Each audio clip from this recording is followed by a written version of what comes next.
It's one of the most famous and mysterious faces in history.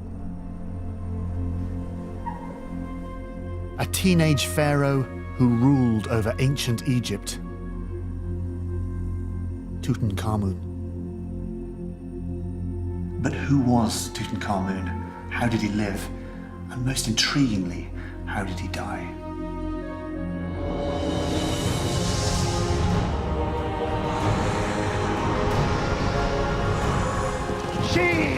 For decades, there have been many competing theories about how Tut died. A chariot accident, a mysterious illness, even murder.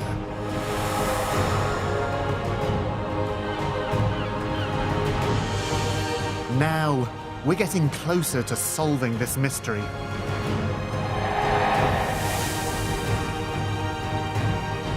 To find out how he died, we're going back in time. Oh, look at the eyes! The eyes have all been painted.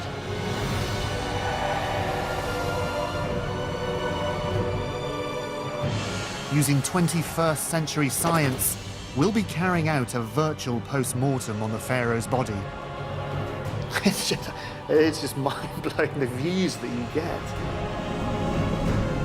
And looking at conclusive DNA evidence to expose a shocking family secret.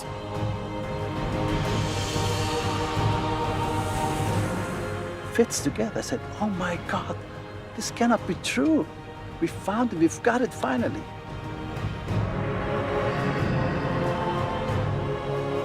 For the first time, we'll reconstruct the entire body of the boy king and reveal a revolutionary new theory of what really killed Tutankhamun.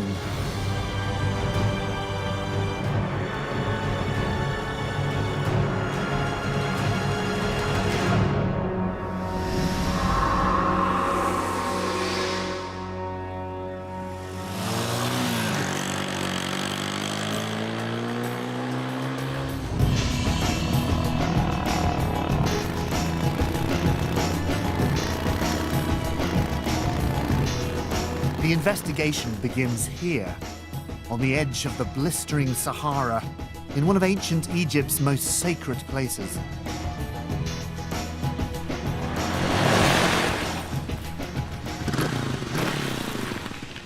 Here we are, this is it. I've got to say, it's actually quite ordinary and anonymous looking. If you didn't actually know where you are, you'd probably just drive straight past it. It's not like pulling up next to the pyramids. Could be any valley in Egypt really, but this particular valley just happens to be one of the most important sites in all of Egyptian history.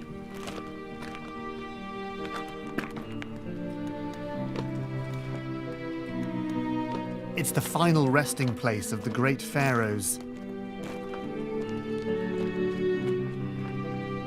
Today, we know it simply as the Valley of the Kings.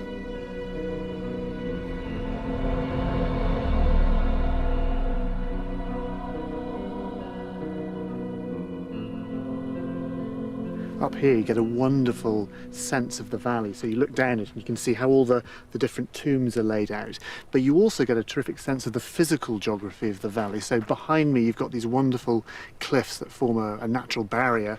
Looking down the valley there's a small opening, would have been very small back in the day down there, so the whole place would be like a giant cul-de-sac, very protected. The Egyptians started to bury their rulers here around 1500 BC. Before that, they'd been buried in pyramids. And they chose this protected valley because they assumed it would be safe from the tomb raiders who'd broken into the pyramids. And just over there, above the cliffs, there's a natural pyramid which would have been worshipped by the ancient Egyptians. That pyramid was a goddess called Meresega, which means she who loves silence. She would have liked it here.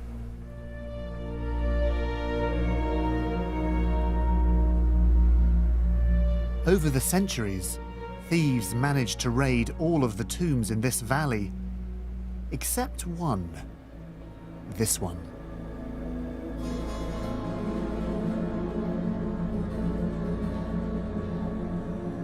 In 1922, the tomb of Tutankhamun was discovered here by archaeologist Howard Carter.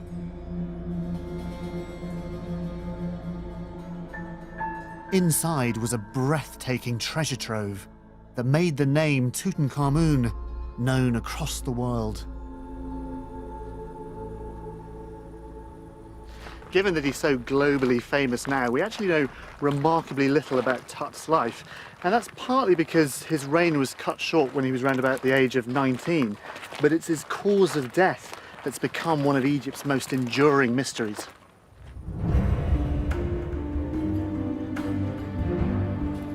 To see why his death is such a mystery, I'm heading for his tomb with Egyptologist Gail Gibson. They would have had to dig all this out. Every bit of it, wondering every minute what was at the end.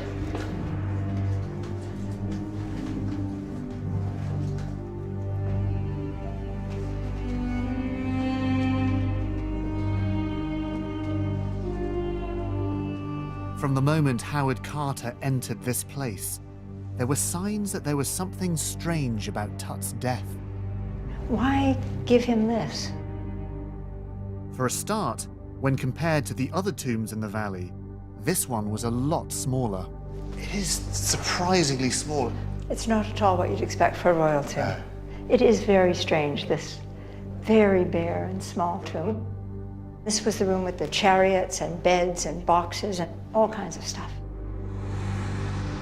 This modest tomb was jammed full of all the royal possessions that were usually buried with a king. It can't have been meant to be all jumbled up like that. People are just trying to cram as much stuff as possible into this small space. Shall we go down? Yeah, let's... I can't believe we're going to do this. Another unusual thing is the decoration, or rather, lack of it. Other royal tombs are adorned in hundreds of intricate portraits of the pharaohs and the gods.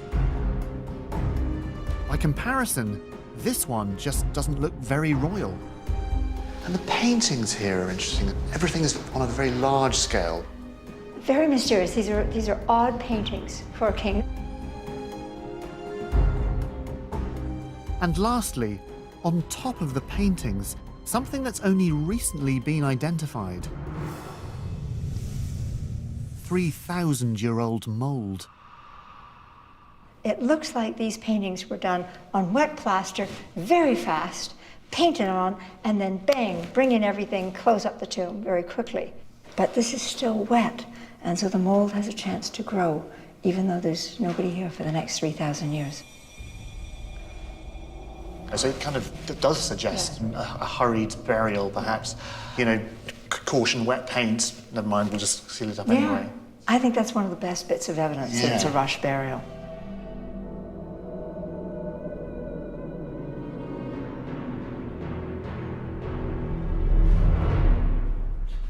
And in another corner, still resting in his tomb, is the mummified body of Tutankhamun himself. Poor Tut's mummy's in pretty bad shape. It was sawn in half, and the head's come off, and bits are missing, and it's not great, really. But the reality is this: it's actually just a young man cut down in his prime. We know that Tut was around 19 when he died, a surprisingly young age. That, together with the unusual burial, suggests it was not a natural death. So we've got a small tomb, an apparent hurried burial, his age, the type of art that you see here are all factors that seem to point to a sudden and unexpected death. And for many years, for many people, the most tantalizing explanation was foul play. Had the young pharaoh been murdered?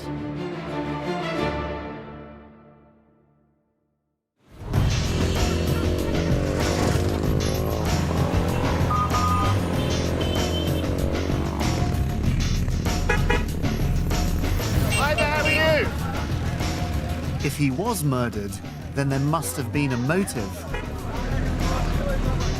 To try and find one, I'm leaving the bustling city behind. Come on, let me see you do a dive. Hi. Okay. I'm heading 200 miles down the sacred River Nile to a remarkable place, Amarna.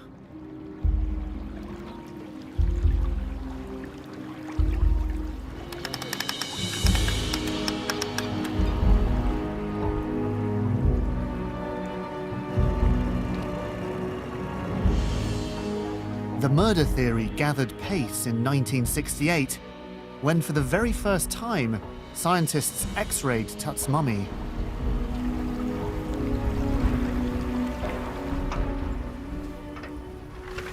I've got an actual X-ray of Tut's head, which got people excited. And here you can see these intercranial bone fragments just there, that white spot, little bits of broken bone inside the head.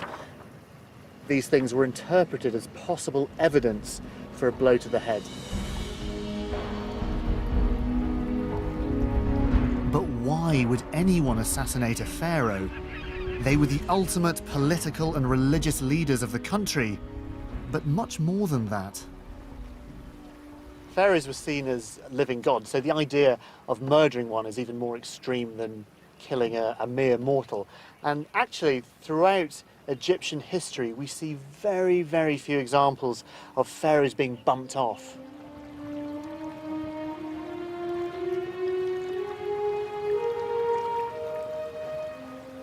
So to murder Tutankhamun, someone must have had a very strong motive.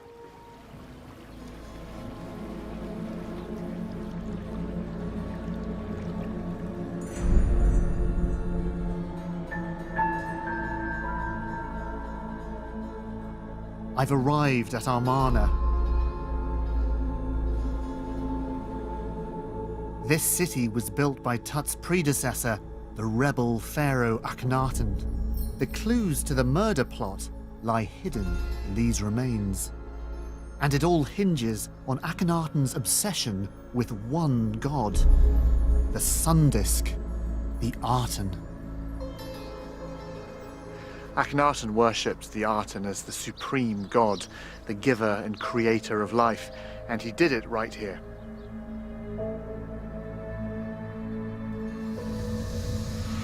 Records show that Akhenaten even had religious visions, so powerful that he built this entire city in the desert and made it the new capital.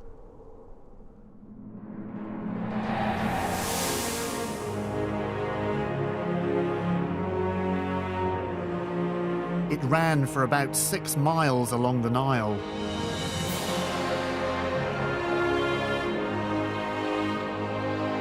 There were rich palaces and lavish homes, and at its heart, a vast temple to the sun god, the Aten.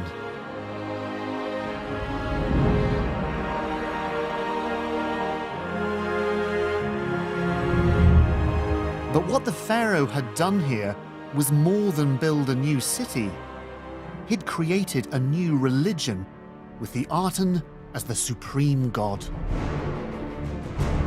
And this radical change made him enemies.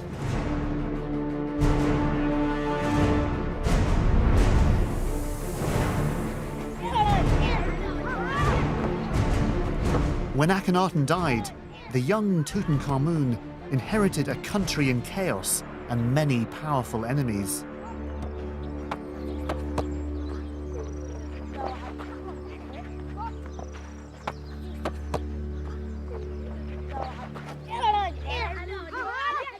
We'd only been around about 9 years old, this 9-year-old kid in charge of the whole show in one of Egypt's most turbulent periods.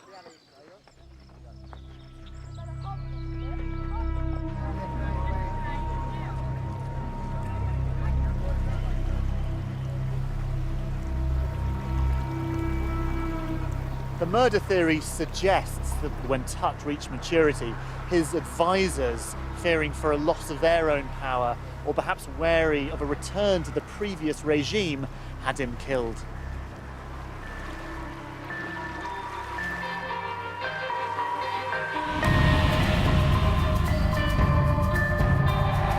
It does seem to fit with the evidence. A sudden death, a blow to the head, and a convincing political motive for murder.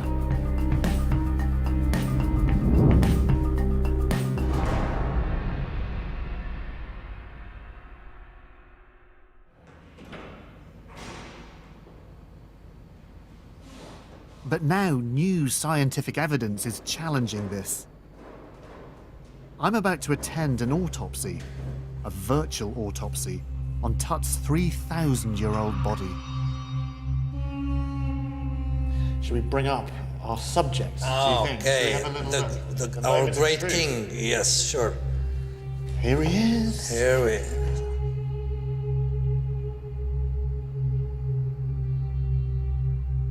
This state-of-the-art technology creates detailed 3D images of Tut's mummified remains. It's just mind-blowing, the views that you get. You can get three-dimensional image, bones and soft tissues. This is unique. So it's almost like we're looking through the body. We're such Yeah, you're going like sections and sections. Radiologist Professor Ashraf Salim is about to conduct a virtual post-mortem of King Tutankhamun. Just to start with the beginning here, that we can see that the mummy is in a very bad state. The whole body is cut into pieces. Hundreds of fractures, probably when they tried to remove the heavy golden mask that was stuck to the chest and the abdomen of King Tut, and was stuck with like a glue. As we begin, there's a key question I want answered. Was Tut murdered by a blow to the back of the head? So much of the discussion has been about the skull, is that somehow Tut was killed or murdered by a blow to the back of the head. Yeah, because of these bone fragments. I mean, if you can see with me now, this is the skull. We're going into it. These bone fragments lying loose within the skull cavity. It's a crucial finding. If the fragments had come from a fatal blow to Tut's head, they would have been stuck in the embalming resin, poured into his skull when he was mummified. The fact that they're not stuck in the resin means one thing. Meaning what? Meaning that these bone fragments got inside after mummification. That's why they're loose. So we can say, without a shadow of a doubt, that Tut wasn't murdered by a blow to the back of the head, as has been suggested. 100%. That's we've killed that. Yeah, and okay. that should close this issue for good. That solved the mystery. Completely? Completely, with no doubts. Okay. He was not murdered by a blow to the head. Okay.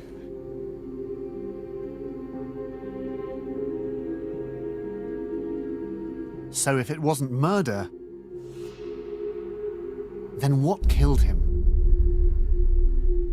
This is the whole mummy in front of us on the big screen. Our virtual autopsy has further clues.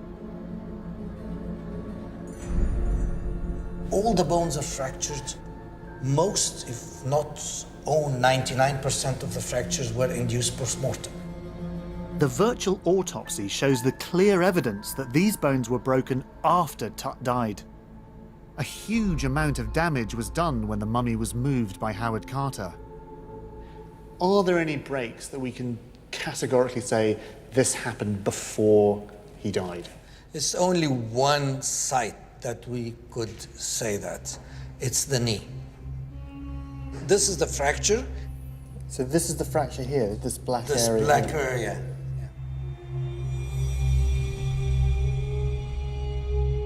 It's a big trauma. I mean, if you think about it in your femur, it's the biggest bone in your body. It is a big trauma, not just fell down. Yeah. No, it's a big trauma. You see these dense white lines there?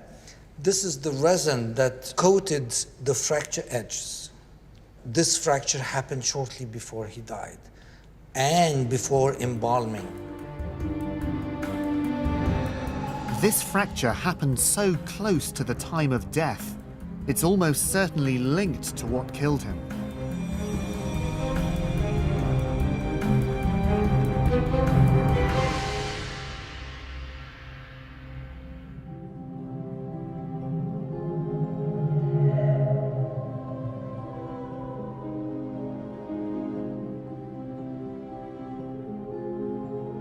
And fortunately for us, we have a unique window into the life of this pharaoh. The thousands of belongings, big and small, he was buried with. These are exact replicas of the objects found in Tut's tomb. They've been painstakingly recreated from the originals, and they've all been laid out exactly as they would have been when Carter found them.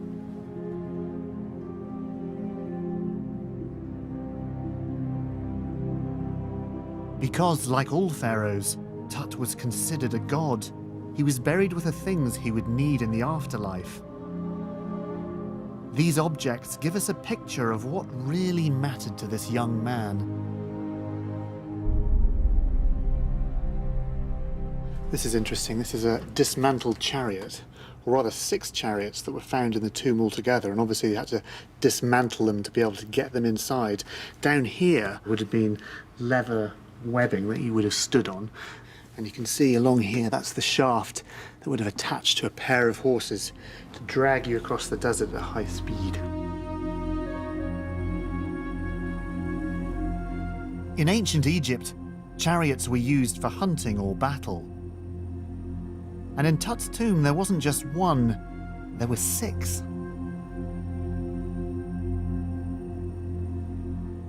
So we know that there is only one injury that could be connected with Tut's demise, and it's this one. It's the fracture just above the left knee. But could a fall from a chariot whilst out hunting or in battle have caused that accident that led to his death?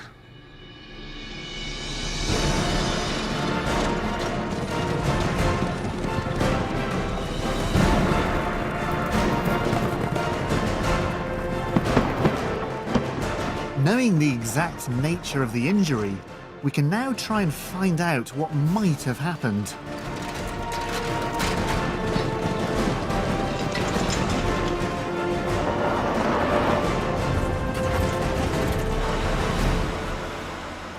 Helping me is Professor Albert Zink, a world authority on ancient mummies, and Dr. Richard Frampton, a crash injuries expert. It looks quite royal. I'm coming at this from the point of view of car crashes in the modern world. I mean, after all, this is the Egyptian sports car of the day. Yeah. Looking at this now, there's a great big chance here of being thrown from the chariot. It's very difficult. It looked very unstable. I think you need some good balance. Yeah. And certainly it doesn't have a crash-worthiness structure at all. No. Like, how much force would you need to fracture just above the knee? The force to fracture a human femur is somewhere around about 10 kilonewtons, about the weight of a small European car. It's the strongest bone in the body. So what do you say so to make the horse go fast? She Allah. Shi Allah. So I just... So can the chariot generate the same impact force as a modern car? This? Here, like this? I think the first thing we need to really establish is how fast these things can go. She. Whoa! Come on! She!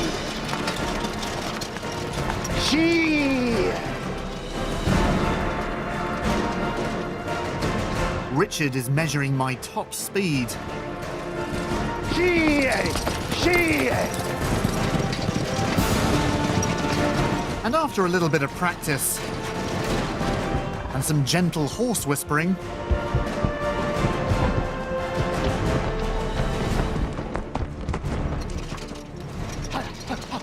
Yeah, this is good, this is good. 10, 21, 21, 21.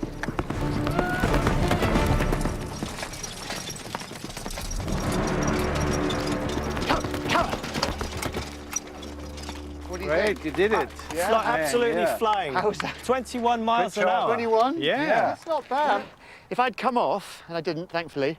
That kind of speed, coming off onto a hard surface, any type of bone fracture is possible, really.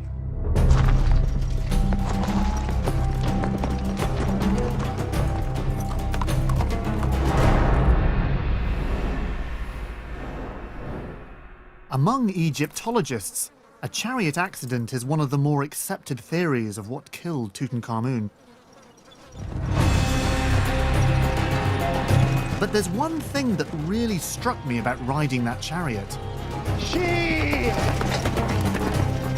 You're not just a passenger. This is a really physically demanding activity. It was great. It's a bit hairy at first, but then all your weight and all your balance is on your legs, and you have to use both your legs as if you were snowboarding or skateboarding. Yeah. So it's not an easy thing. And knowing that, I now want to have a closer look at Tut's physical abilities.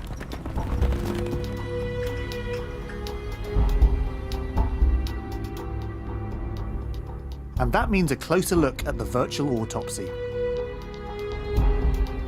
You see here, now look at this. When you really examine his feet, you can see that the left foot is bent and twisted. Now, these bones, they're crowded, especially at the bases. So it's basically like these bits, if you like, are being sort of squished together. Exactly. The toes appear more or less divergent. They're sort of sticking out Yeah. at a bit of an angle. Exactly. I mean, what would we call this in sort of layman's terms? Layman terms, we call it the clubfoot. The clubfoot, we can see it here. Let me have a look. A club foot is a bone deformity that would have caused Tut's foot to twist under his body. And what would that have meant for him? He would have had difficulty walking. Yes, He walked with a limp. definitely he was limping at that time heavily. Right. But there are even more problems with his foot. Next, he developed a new disease while in the adolescent age, let's say starting from the age of 13, 14, what we call it Kohler's disease. Kohler's disease. Yes, and that's what's meaning, it's necrosis of the bones. And necrosis means, well, it means death, I I mean, suppose. death of a small part of the bone. That's the area. Kohler's disease is a painful, disabling condition. The bones gradually collapse and can't support any weight. The end of this long bone, the metatarsal, is frayed and separated and becomes dense. And that's what we're having here. Separated, fragmented. Unlike the other sound foot, you can see the joints intact. And this would have been incredibly painful. Yes, it is painful. Okay, so we've got a congenital condition, Yes. this club foot. We've got this Kohler's disease on top of that. I mean, it completely changes our whole picture of Tutankhamun, doesn't Of course. This evidence, taken together, means that Tut would have struggled to walk.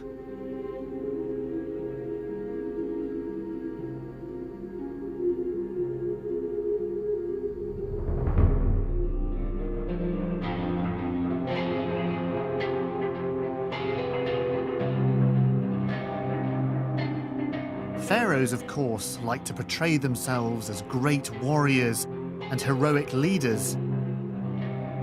But when you look closely at some of the smaller objects that were found in Tut's tomb, there are clues to the real pharaoh. Around about 130 canes like this, all different shapes and sizes, and some of them showed evidence of wear and tear. It all adds to the evidence that here was somebody who was in pain, who struggled. It's a very, very different image to the boy king that we're familiar with. It casts a rather different light on the chariot accident theory as the cause of Tut's death.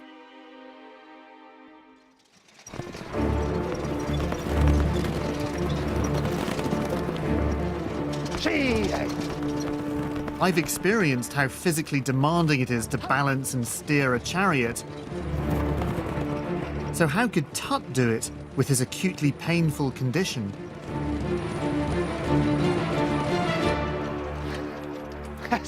I can't do it with two legs, let alone one leg. Yeah, I think it's almost impossible. Okay, so this condition on the foot, you reckon he would have been in a lot of pain and wouldn't actually have been able to put any pressure on it? Yeah, so the CT scans showed that he had a so-called curler syndrome. It's Yeah. an acute inflammation of the foot bones. So for me, it's very difficult to imagine that somebody with such a disease, with the acute form of the disease, steps on a chariot and even riding the chariot. So in my opinion, it's almost impossible that King Tut did ride the chariot and had an accident.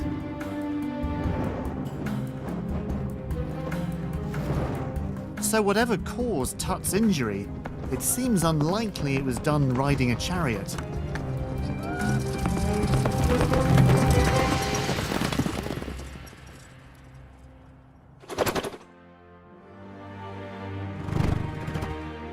The evidence shown in the virtual autopsy has cast serious doubt on some of the more popular theories of Tut's death. But more than that, they've actually enabled us to meet him in person.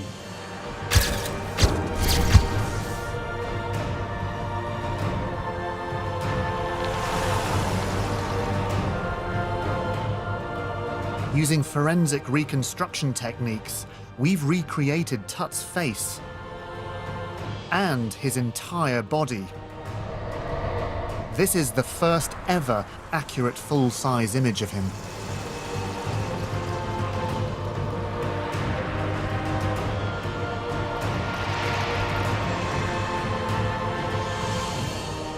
This is the real pharaoh, the boy behind the golden mask.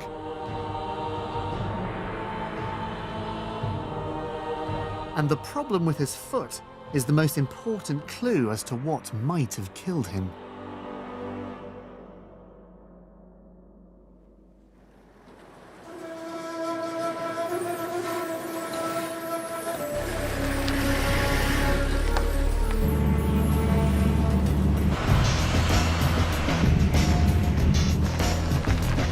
The revelation of Tut's foot has opened up a new line of inquiry.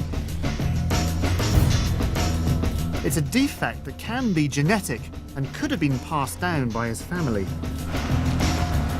I need to investigate Tut's family background. Until recently, all we had to go on was statues and written records and monuments. But actually, the Egyptians left something even more valuable. They left themselves. I'm travelling 7 hours south of Cairo, deep into the Sahara Desert, to the Valley of the Golden Mummies.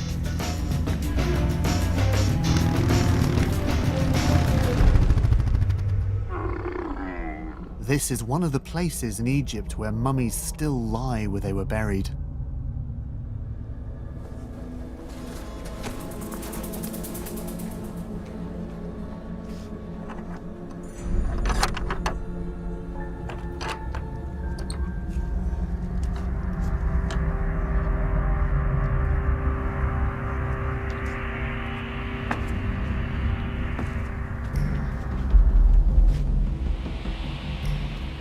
Oh my God, look at these mummies.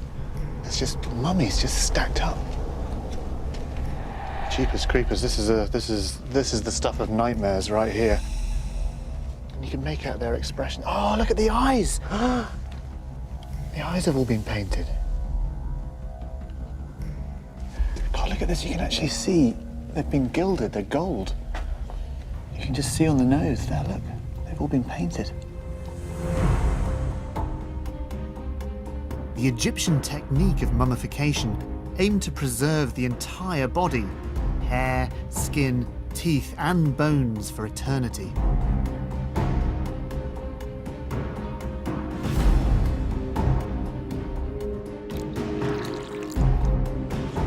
And recently, a new science has opened a door to the time of the pharaohs. You can make 40 minutes enough. It's now possible to extract and accurately analyze traces of ancient mummy DNA.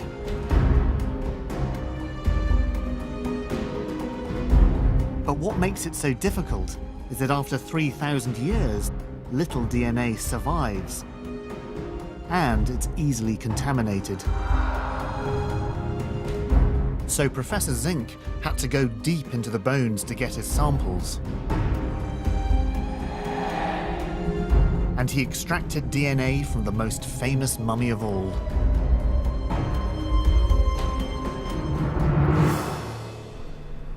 صوب.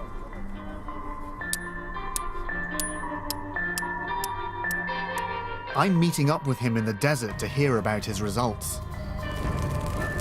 The DNA has given us for the first time the chance to find out for certain who Tut's mum and dad were.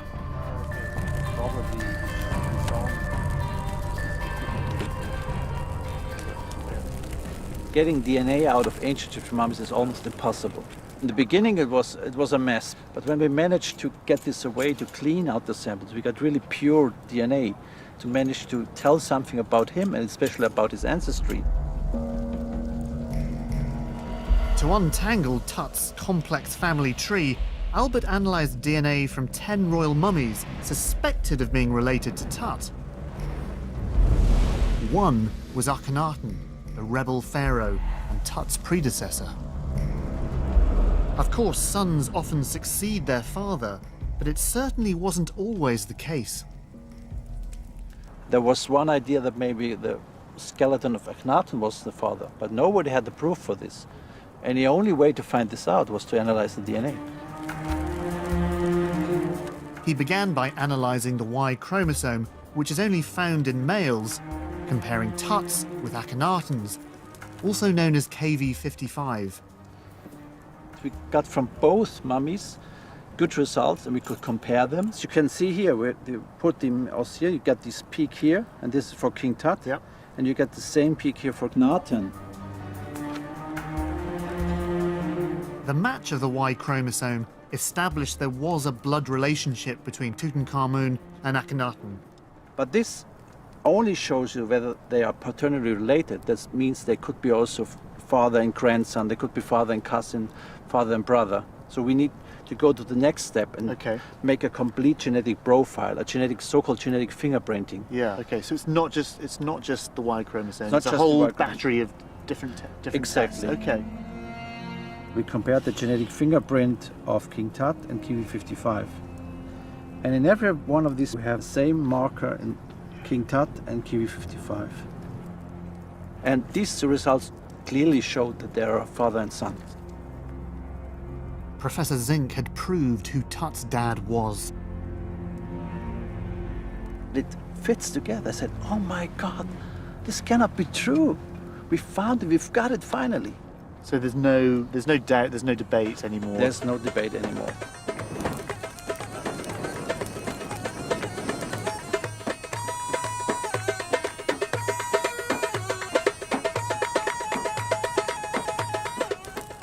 The 3,000-year-old paternity test has identified Tut's dad, Akhenaten.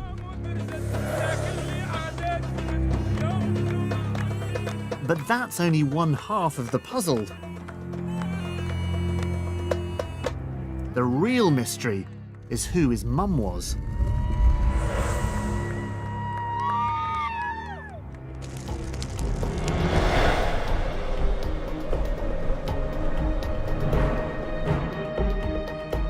No one's been able to identify her from records. But a clue to who she was lies deep inside a place that not many people get to see. Sorry. A real royal tomb. Watch your head. It's one of the most lavish tombs in Egypt. Carry on down? Yeah, we keep going down and down and down. There it is. There's the room. This is what a king is supposed to have. That's wild.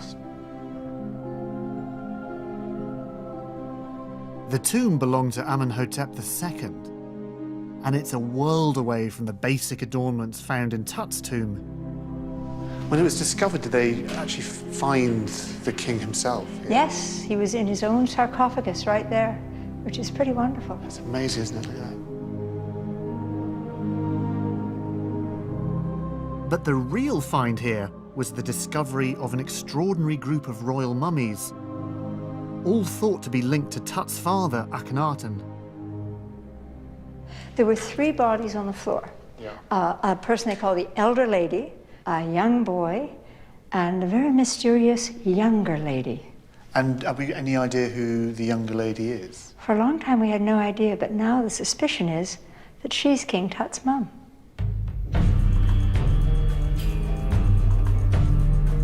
This younger lady is a truly mysterious person. There are no hieroglyphs to explain who she was, but we do have her DNA. Okay, leave you with Here? Okay. This time, as well as genetic fingerprinting, Albert is testing mitochondrial DNA. Just put the gel in the fridge. It's only inherited from the mother. Oh, It's a very good good. sequence. It's very good. It's very clean. Together, they can prove conclusively, and for the first time, who Tut's mum was.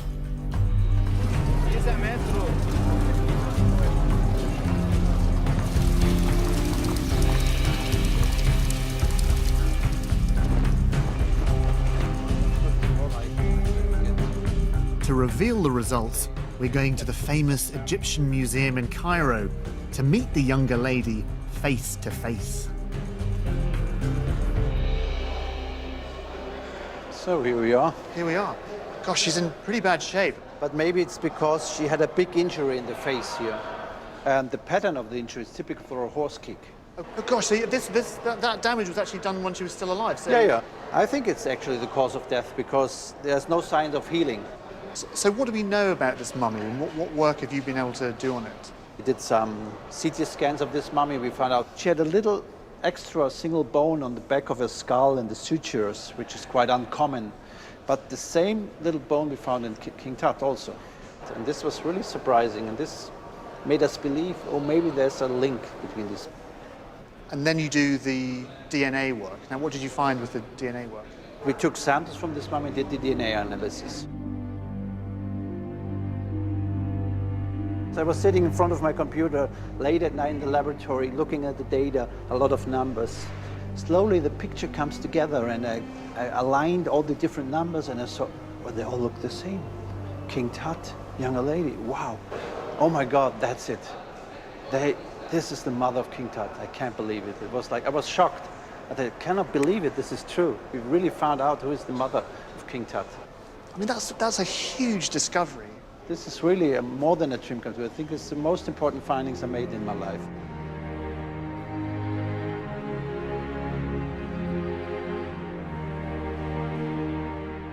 Albert's identified the younger lady definitively as Tut's genetic mother.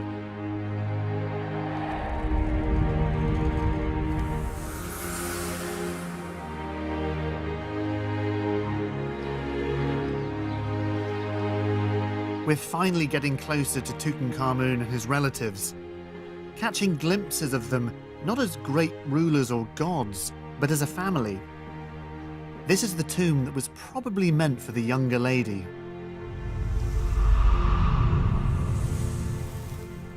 Have a look at this.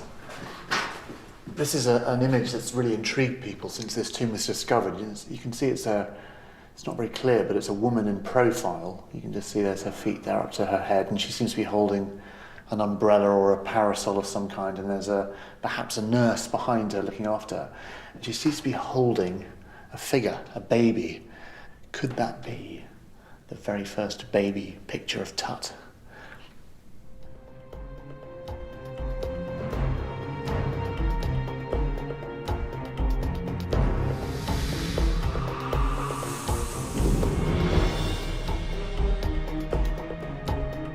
The DNA results identified the members of Tut's family, but they also uncovered something completely unexpected about his parents.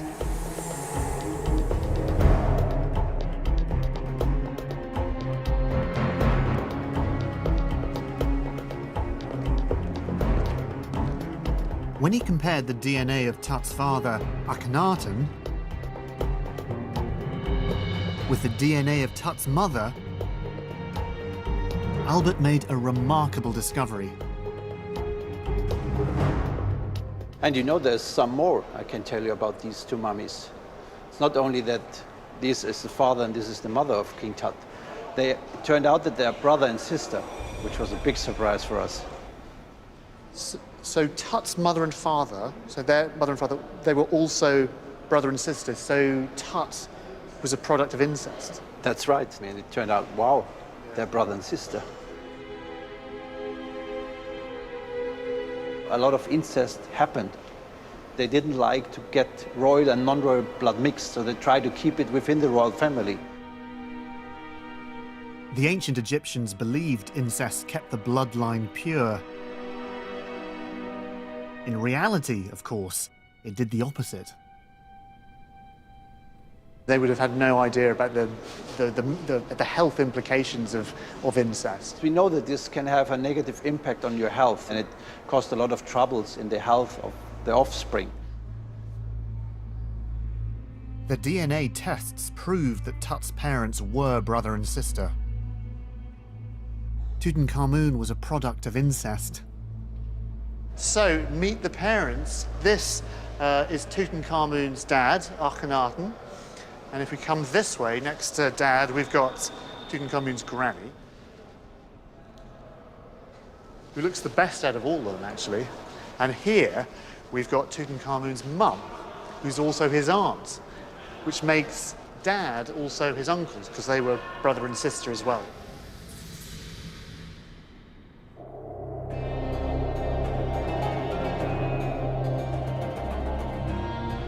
A fascinating picture is starting to develop. A sudden death and burial. An unusual and life-threatening fracture to his knee. A disabled foot from a disease which may have run in the family.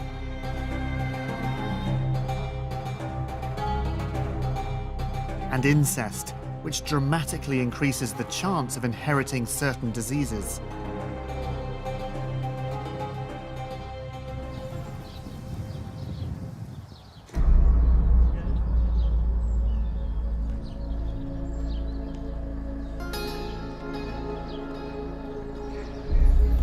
And now there's one man who thinks he's pieced together all of these clues.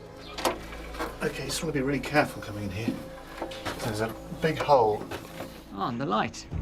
Dr. Hutan Ashrafian is a leading surgeon who specializes in cold cases from the ancient past. Oh, this is great. Here you go. Look at this. This is the best view of Karnak.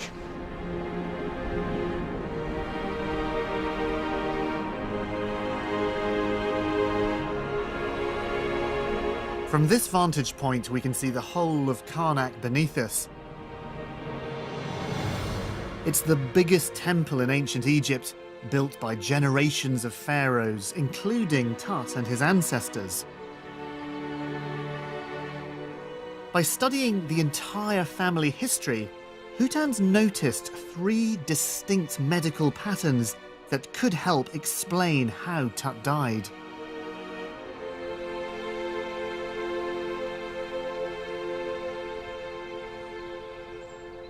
The family are very interesting in that they all died relatively young. We know that Akhenaten died early. We know that Tutankhamun, his son, died early. We know that the great-grandfather died relatively early. They died at a sequentially younger age.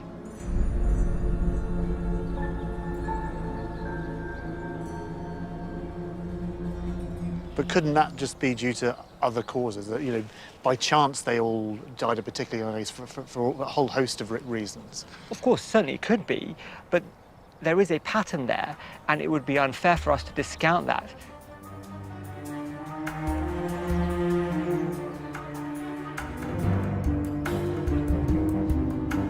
The fact that each generation died younger than the previous one could be an indication that there's an inherited disease running through the family.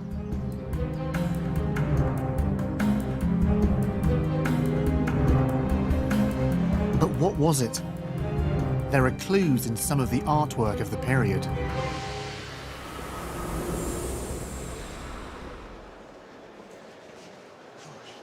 So this is Tut's dad, we think. So this is the statue of Akhenaten. Let's have a look at him. And, you know, clearly this is not a male form. I mean, it does look very feminine, wider hips. This is meant to be a pharaoh, but he doesn't look like a normal man. Looked through a medical doctor's eyes, this is not just a statue, it's a symptom.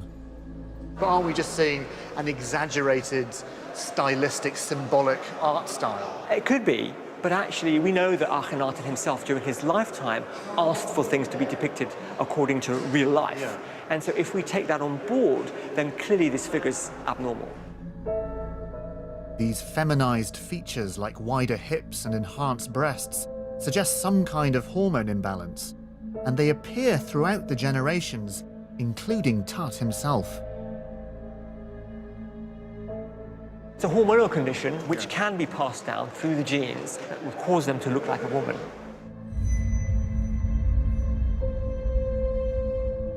Again, this unusual condition seems to run in the family, but what might cause it?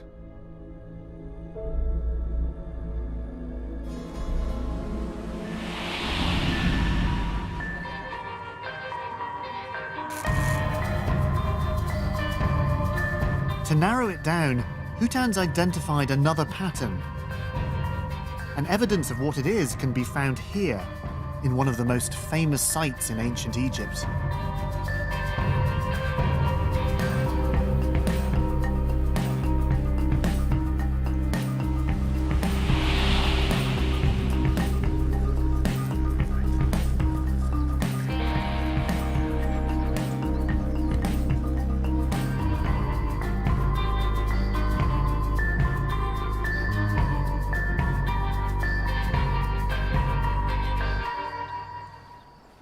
I wonder how many photographs have been taken of that view. Tourists have been coming here for millennia just to marvel at the scale of it all. Empires have come, empires have gone, and the Sphinx has witnessed it all.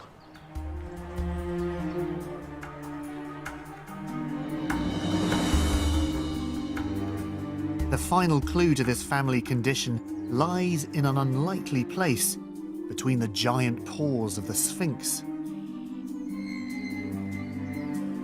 With me is Egyptologist Yasmin El-Shazli.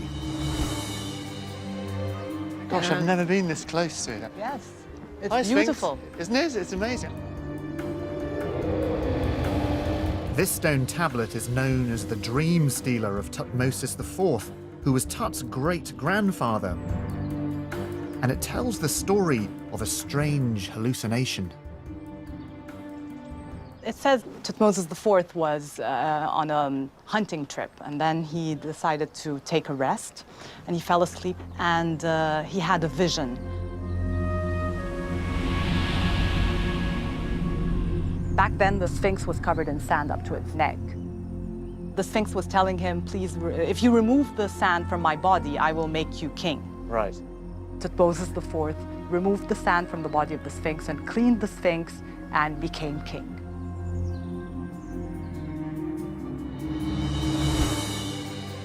It could simply be a symbolic political statement. But if literally true, it suggests that Tut's great-grandfather had a powerful vision. Akhenaten, Tutankhamun's father, is also recorded as having similar religious visions.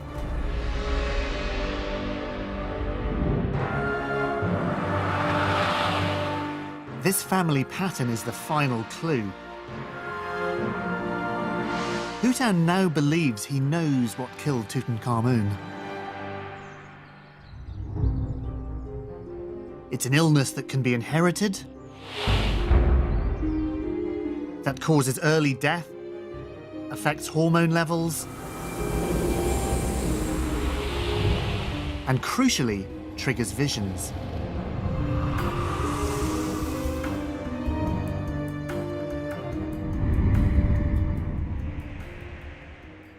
It can even explain the fracture in Tut's knee.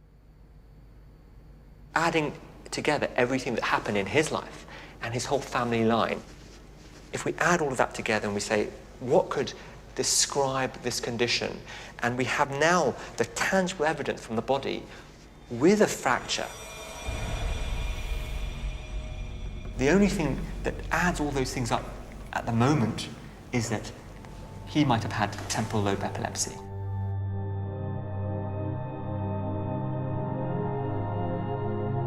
It is a controversial diagnosis, but it does seem to make sense of a lot of the symptoms.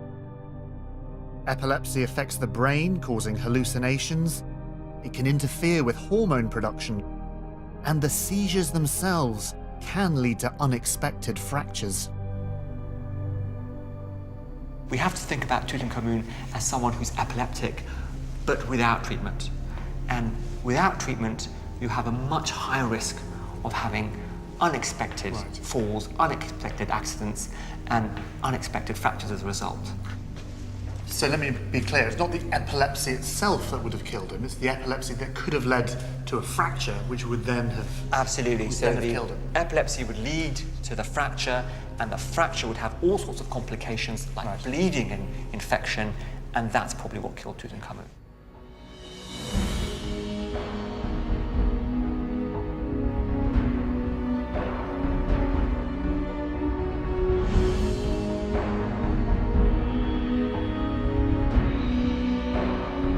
It is a radical new solution to this 3,000-year-old mystery. An illness passed on to him from earlier generations and made worse by being the product of incest.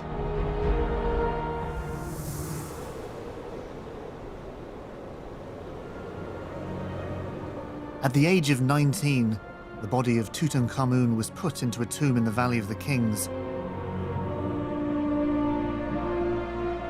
where he remained undiscovered for 3,000 years, forgotten by history. But in death, he achieved the goal of every pharaoh.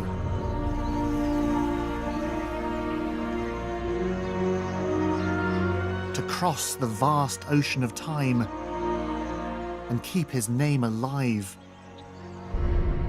To achieve immortality.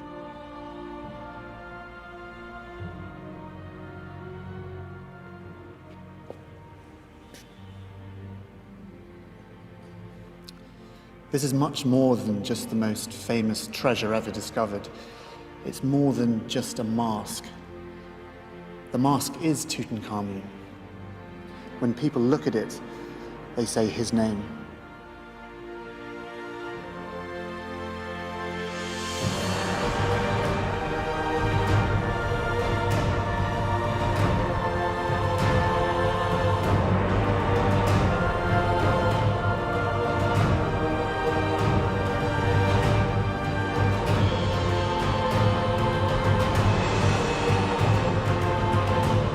Brand new series The Art of Gothic continues over on BBC 4 tomorrow night. Join Andrew Graham Dixon from 9. A taste of what's to come in just a sec.